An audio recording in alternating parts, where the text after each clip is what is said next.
Welcome to Chalk Talk with Kim. I'm Kim Davis. If this is your first time ever joining me in Chalk Talk, let me tell you a little bit about why I started it. You see, I think sports is one of those rare times or a few times that people can be on the same page regardless of ethnicity, gender, or socioeconomic background. However, if you cannot speak the language, then you'll be left out of the conversation.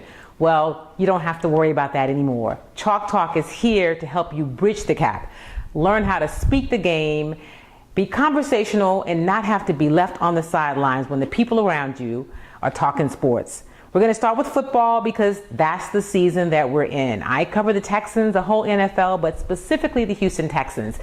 If you're a Texans fan or football fan, you live in Houston and you know anything about what happened to the Texans on Sunday against the Seahawks, you're probably scratching your head going, what happened? So here's what happened. The Texans had a great first half. Offensively, they look like they have not looked really all season. They had 2 back-to-back scoring drives. Quarterback Matt Schaub moved around, played pretty well. They ran the ball. They led 20-3 at the half. Second half, they scored no more points. They couldn't do anything offensively. Matt Schaub fell back into the Matt Schaub that we have seen not just this season, but dating back to last season. There were interceptions. He threw a pick six, which is an interception for a touchdown. And before you knew it, we were in overtime. The Texans were in overtime against the Seattle Seahawks. The ultimate finality of it all was the Texans lost in overtime at home. They blew a 17-point lead. And they lost at home in front of their home fans, and it was not pretty. In fact, people around Houston are calling for Matt Schaub. They're saying, no more, we're done. We don't want this guy leading this team. He is not, he can't get it done. Give us Case Keenum. Wait. Case Keenum? He's the number 3 guy on the depth chart. What about the number 2 guy, TJ Yates? Well, not real sure that TJ Yates is the answer. If you remove Matt Schaub from the equation, it's almost as though you are conceding the season, saying, we're done, we're just going to see what we can get, and we're going to start teaching the young guy and see what he has. Is that a good idea or not?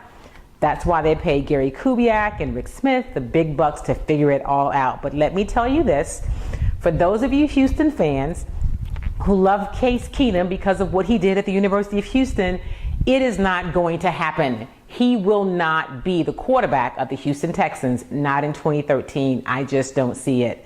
So don't give up. They're 2-2. There are 12 games left in the season. If they go 10-2 the rest of the way and end up 12-4, people in this city will be tickled pink. That probably won't happen.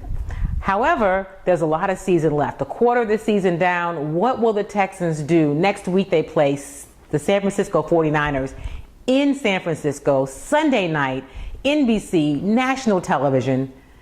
We'll see what happens.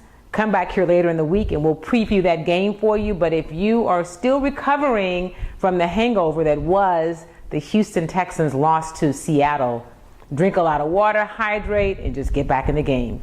I'm Kim Davis, and this is Chalk Talk.